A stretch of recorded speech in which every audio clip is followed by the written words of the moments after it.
guest presenter, Dr. Adam Sachs. He is head of integrated spine surgery, director of neuromodulation and functional neurosurgery at the Ottawa Hospital, and associate professor of surgery at the University of Ottawa.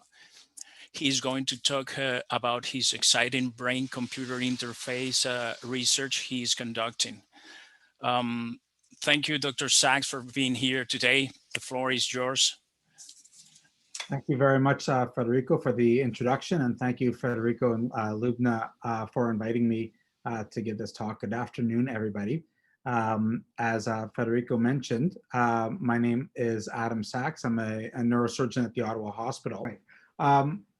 I function clinically as a neurosurgeon, and I also run a research lab, and my lab studies brain-computer interfaces in humans, and I also have a collaboration with a non-human primate lab, with the monkey lab, investigating different areas of the brain using brain-computer interface like probes.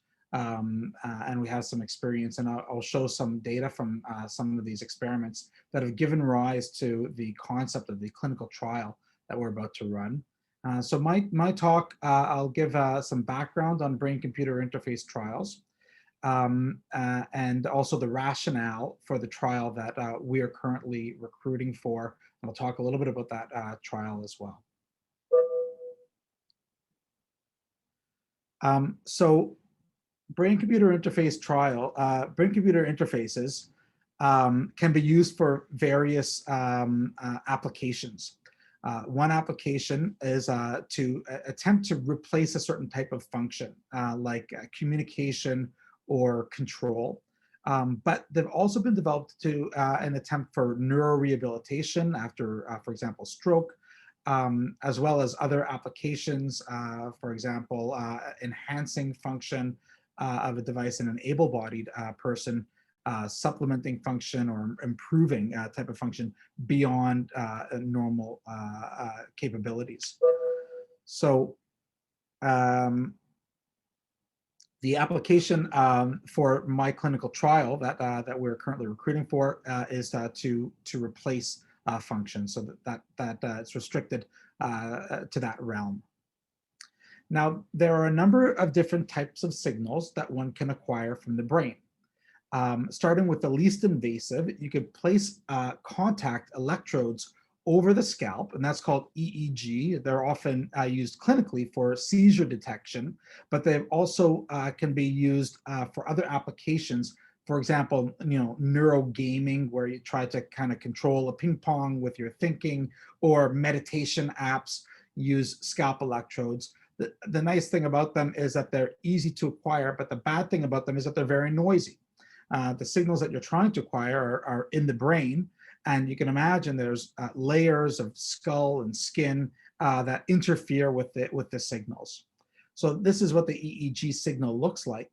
But as we get deeper down, if contacts are placed either over the dura, which is the membrane over the brain, or over the brain, they can detect signals much closer to the brain, and this is the ECOG, electrocorticography signal, which is a higher signal-to-noise ratio signal, but still not, capturing actual brain cell behavior.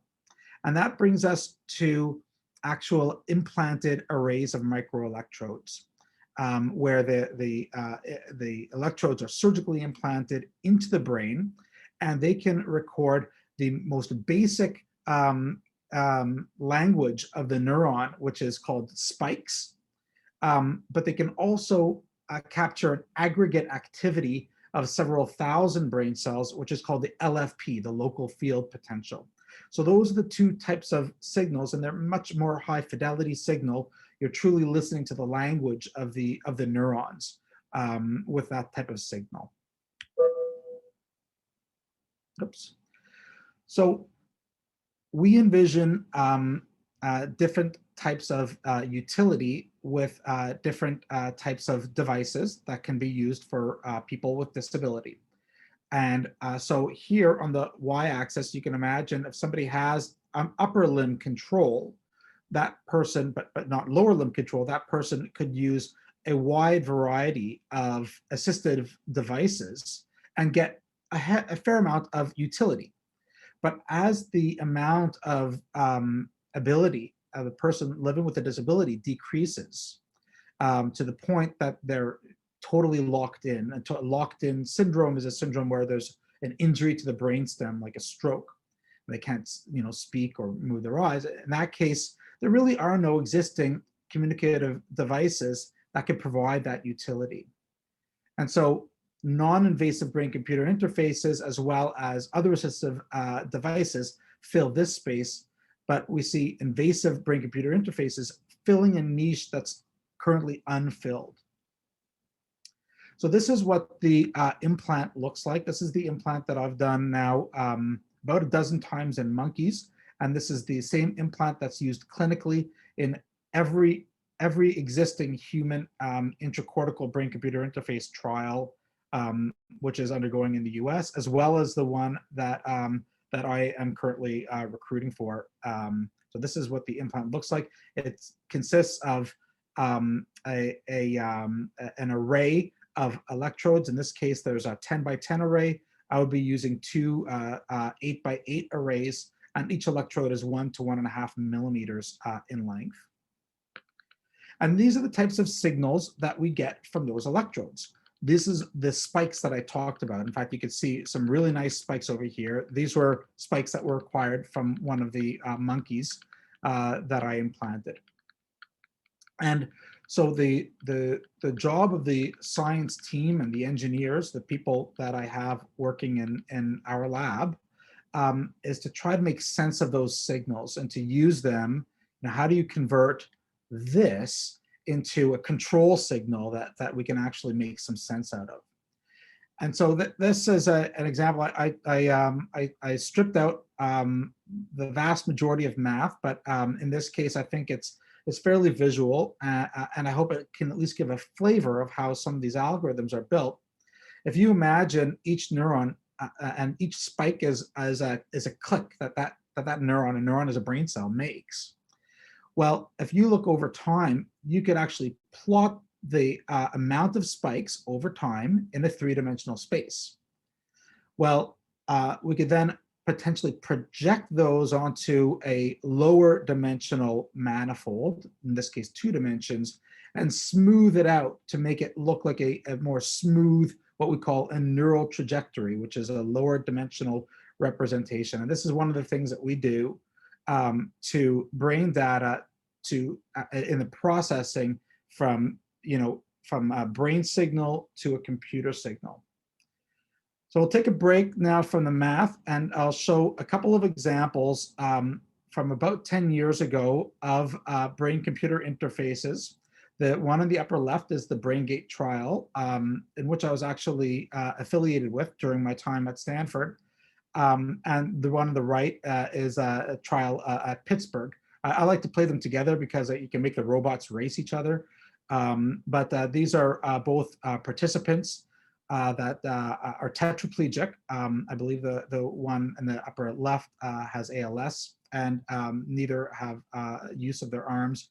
And the one on the left is sipping cappuccino for the first time in 8 years that she's able to feed herself with a brain-computer interface. And there have been advances since then. This is a participant with tetraplegia from Stanford University, also from BrainGate, using a high-performance keyboard and driving the keyboard, and she was able to achieve up to 40 characters per minute just using a virtual keyboard that she was controlling with the brain-computer interface.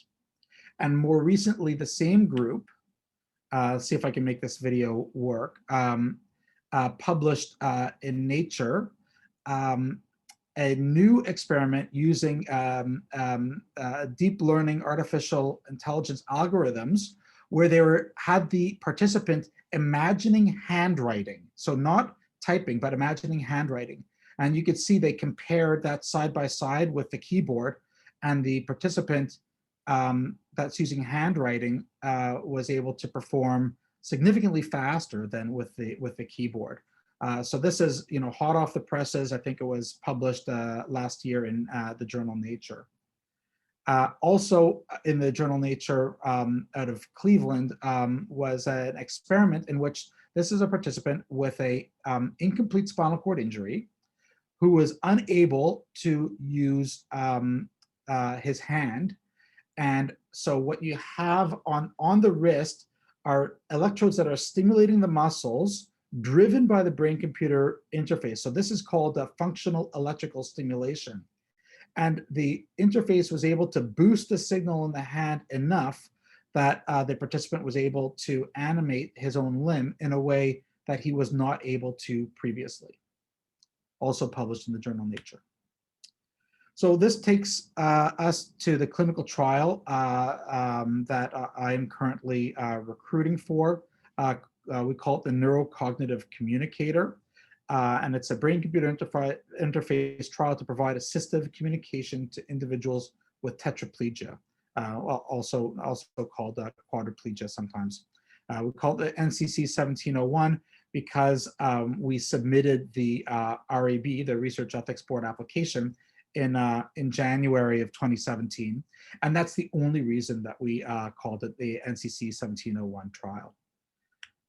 So again, if we think of what utility can be achieved with various types of assistive communication and non-invasive BCIs, as well as invasive BCIs, we are querying whether or not we can occupy a space of even better utility with more ease in participants with severe disability. And that's what we're aiming to research, and that's the technology that we're aiming to advance with this clinical trial. So just to put it in very kind of broad terms, if you think of a motor cortex prosthetic, this is an area of the brain that drives direct movement. And one of the ideas in a brain-computer interface is that a person with a disability may still have the functioning brain, but the signals going to the muscles are disturbed. In the case of spinal cord injury, because of the spinal cord injury, which acts as a conduit for the signals. So we're intercepting those signals. And on the left, you can see a motor cortex prosthetic would decode the exact kinematics of the robotic arm. But we also saw that the robotic arms moved slowly. Why? Because we're subsampling a very small number of brain cells and trying to fill in the blanks with algorithms that smooth it over. So what we're envisioning with a cognitive neuroprosthetic is to implant an area of the brain that's involved in cognition. And rather than saying, move 1 centimeter in front, 1 centimeter in front, 1 centimeter down, say, grab a bottle of water and allow either the robotic arm to offload the rest of the task, or a combination of a robotic arm and a motor cortex prosthetic. And in fact, in the NCC trial, we will be implanting 2 brain areas. One is the prefrontal cortex, which is a cognitive area, and the second one is the motor cortex, which is a kinematic area. Federico, was that your hand up? Yes, but no, I was just covering myself from the sun. Okay, all right, I apologize. No worries. Okay, so this is kind of the very at a high level what the philosophy behind the NCC trial is, and what I hope that our contribution will be.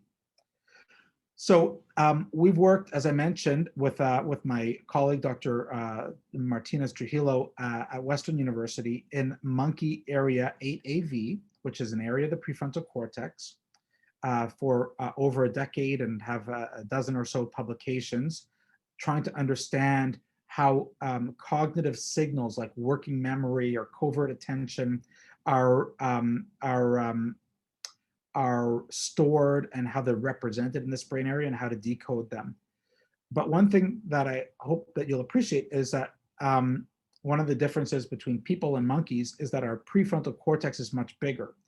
And so this area in people is much bigger, and it's also much more complex.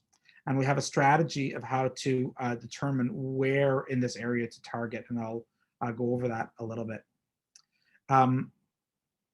So I'd like to take the opportunity to show a little bit of my monkey data and why, not just mine, but the lab that I'm collaborating with, Dr. Martinez Trujillo and myself, and why we believe that this would subserve a very good area for a human brain-computer interface, which has never been targeted before.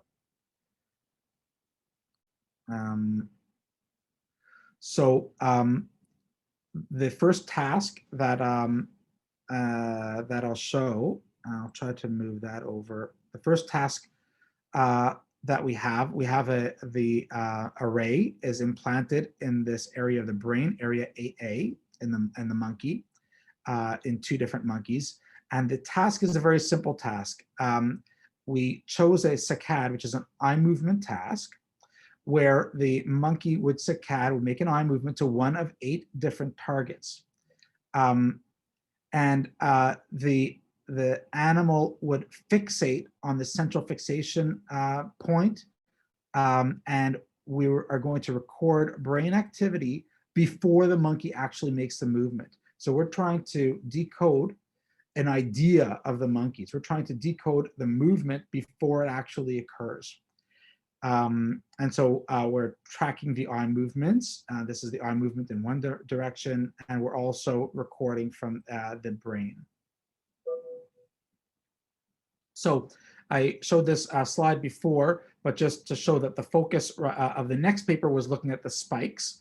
So the thing about an array of microelectrodes is that initially we'll get both spikes and local field potentials, but it may be that over time, like over a year or more, you start to lose spikes, but you do get local field potential. So the local field potential is more durable signal, but the spikes we think are a better signal. So we first looked at the spikes, and we looked at different machine learning algorithms that are on the y-axis, different areas of the brain within this array.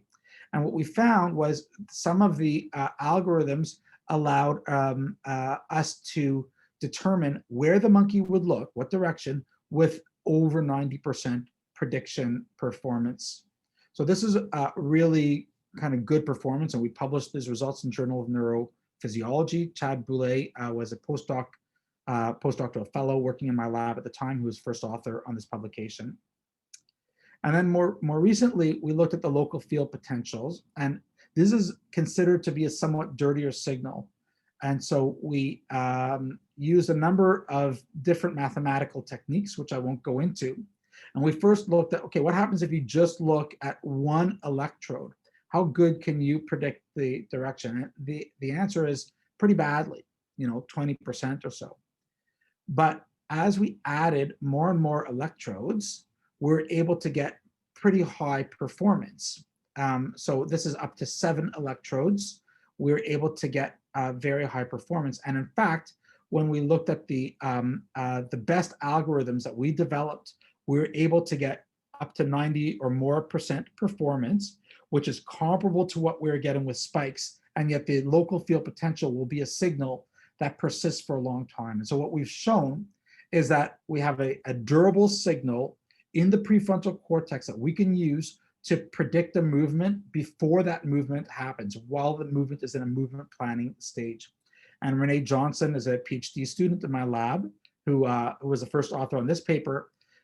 It was accepted to the International Journal of Neural Systems, and we got that acceptance today. So we're very excited to get this paper published. Thank you.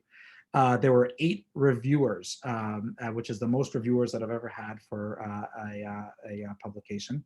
But at any rate, this is coming soon to that journal. We then looked at a more complicated experiment from a cognitive perspective, because we want to know, can these neurons learn new tasks? One of the things we want to get to is away from the idea of the brain-computer interface is very task specific. We want an area that can learn different tasks. And so we wanted to look at a learning task.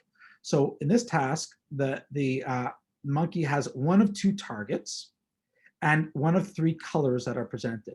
And in this case, the color is red. Red means the monkey should perhaps look up and to the left. And if the cue happened to be green, it means the monkey should look down and to the right. And the monkey will be rewarded when the monkey gets the task correct. And so over time, the monkey learns and gets a pretty good performance. And when the monkey does, we hit a reset button, frustrate the animal, and give a new set of targets, which the monkey must then learn again.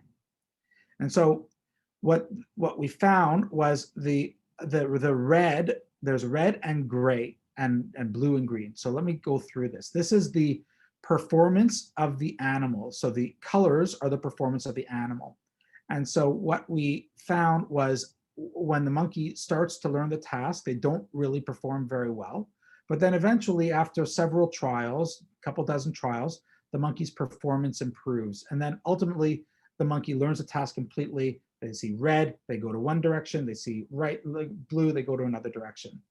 And then we hit the reset button, and there's a new rule.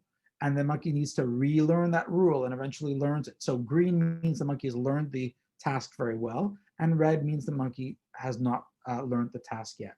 And so you see the monkey every time, these dashed lines are every time we reset the rule. So we reset it, and then the monkey has to learn it again. And so we recorded from all the neurons while the monkey's doing this, and we used various machine learning algorithms, including deep learning algorithms, as well as more basic algorithms, and found that the neural networks actually learned the task in a way that that's what the gray ones are. The gray ones are the neural network from the recordings. So the neural network learns the task at the same rate as the monkey learns the task. So what is the interpretation of this?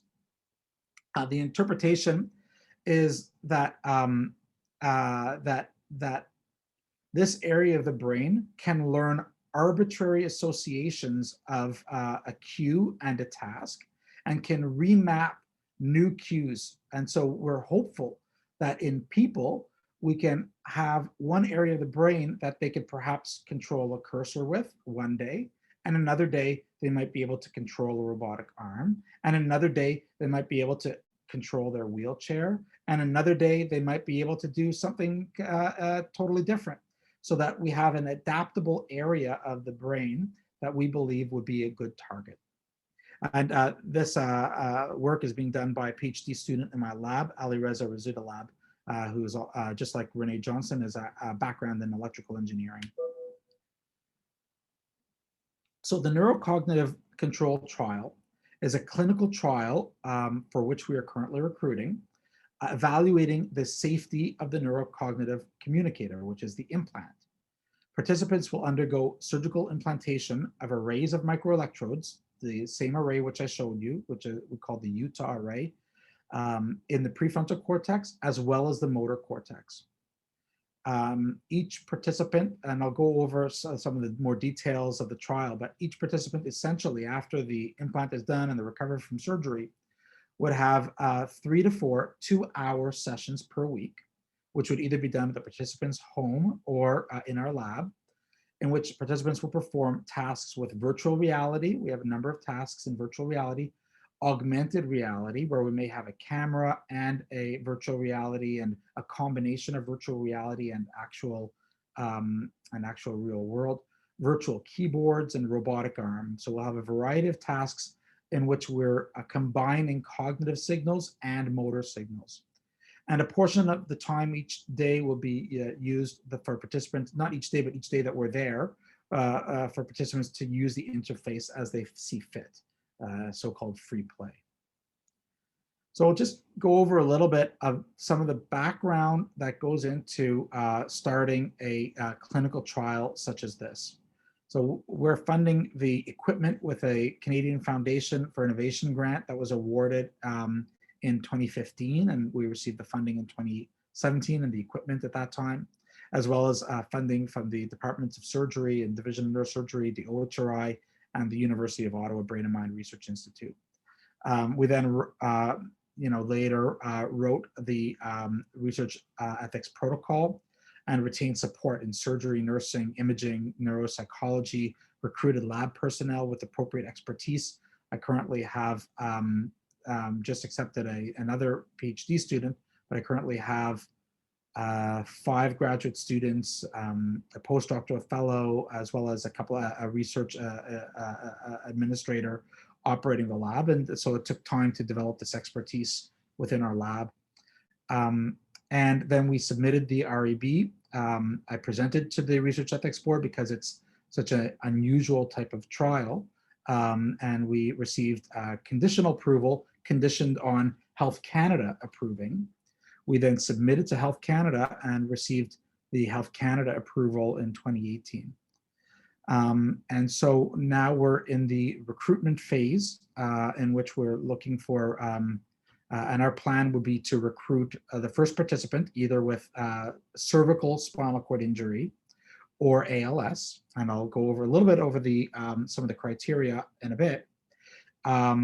Our goal is to recruit one and then perhaps a second one 6 months to 1 year later, and every 6 months thereafter. So relatively small number of participants compared to a drug trial, but this is a very early type of research in which we work intimately with the participants.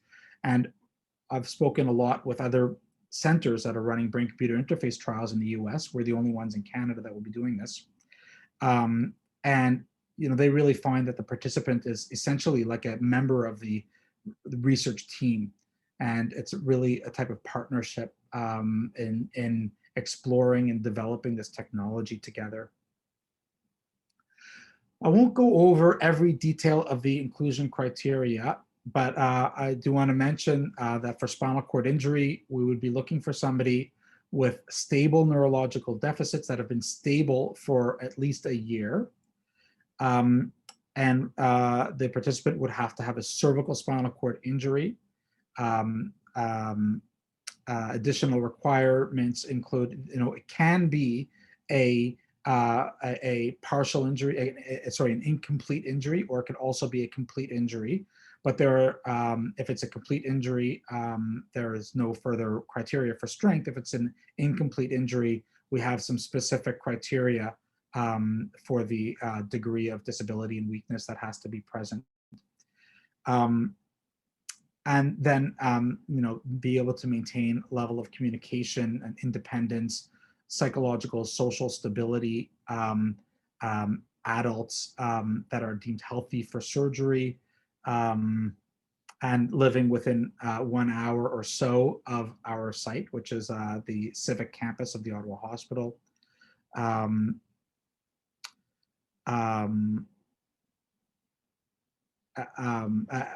a number of our tools, because they're cognitive tools, are only available in English. So study participants would have to have an ability to read and comprehend English. There is an exclusion criteria, but I won't go over the details. But basically, looking for healthy participants without other brain implants and that are not currently actively engaged in other clinical trials. So the plan for surgery, I hinted at this before, there's actually 2 surgeries. It's a 2-stage surgery. So the initial surgery, we do the craniotomy, which means opening the skull to place something in the brain. And we would be implanting electrocorticography grids. These are the grids that I explained near the beginning that sit on the brain, but not in the brain. Now, why are we doing this? We're doing it, and then we close everything up and test that the participant would do some of these cognitive tests, and we'd be looking at the grid and try to determine the best location. And the reason we have to do this is because the array is a 4x4 millimeter array, and the area of the brain of interest is a relatively large area. So we need to refine that area a little bit. And so the first surgery is to just map out the area a little bit better, to refine it better. And then we go back 3 to 5 days later and implant the actual arrays in the brain and place a connector and close the craniotomy. So the setup would look something like this. We have an array in the motor cortex and another array in the prefrontal cortex. And those signals go to a digital hub, where the digital hub then goes to a neural signal processor and a computer in which our decoding algorithms are utilized and displaced on either a display or a virtual reality headset or a robotic arm. And we'll use different types. We'll use either LFPs, local field potentials, or spikes, or other things. And we do various degrees of signal processing in order to actually, control the ultimate effector of the brain-computer interface. The daily routine, as I mentioned, this is classified as a safety trial. So we would inspect and photograph the connector to make sure there's no problems with it, and complete a safety questionnaire, and then prepare an equipment checklist, calibrate the eye tractor, and connect the participant, and then perform the tasks with and without neurofeedback. And the tasks will change over the duration of the trial until we get enough data to understand how to best control what we're trying to control or utilize the brain signals. And then in each experimental session, there would also be an opportunity for free time if we have the interface working well.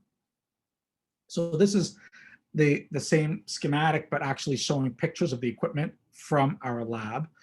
So we currently have the digital hub, we have all of this equipment, and these are the areas of the brain that we would be targeting. And we have a pupil tracking virtual reality goggles so that we can do various tasks in virtual reality, and also control for eye movements. We also have a robotic arm that we will be doing some tests with later on. So I introduced Ali Reza with one of the monkey experiments, but his job will be developing algorithms. He's an electrical engineer, and so he's working on a two-stage decoder that could potentially combine a cognitive state decoder with a kinematic state decoder, as well as trying other things, linking and having parallel decoders, or combining all of the data together. So these are we don't know what's the best way to make use of the information that we're getting from the brain, and so we have to learn how to make use of this, how to decode these brain areas, the best way to do it. And these are some ideas that he's produced. Obviously, I won't go into the exact mathematics, in part because I don't completely understand it. And so, in conclusion, considerable advances have been made in the performance of brain-computer interfaces. The neurocognitive control communicator trial will target a cognitive area, the prefrontal cortex, area 8A, as well as motor cortex, with a hope of improving the usability by engaging cognitive signals and novel algorithms. We're currently recruiting participants with tetraplegia, either from a cervical spinal cord injury or with ALS, to enter the trial with the hope of advancing this field further. So I appreciate the opportunity to speak to all of you and try to update you and generate some interest in what I've been working on. I'd be more than happy to take any questions of any kind. Well, this is, let me tell you first, this is great. The advancements are really impressive. And the use of the NCC 1701, it's really clever. So if anyone has any question, please feel free to unmute yourself, or if you want to send it through the chat, you can do so as well.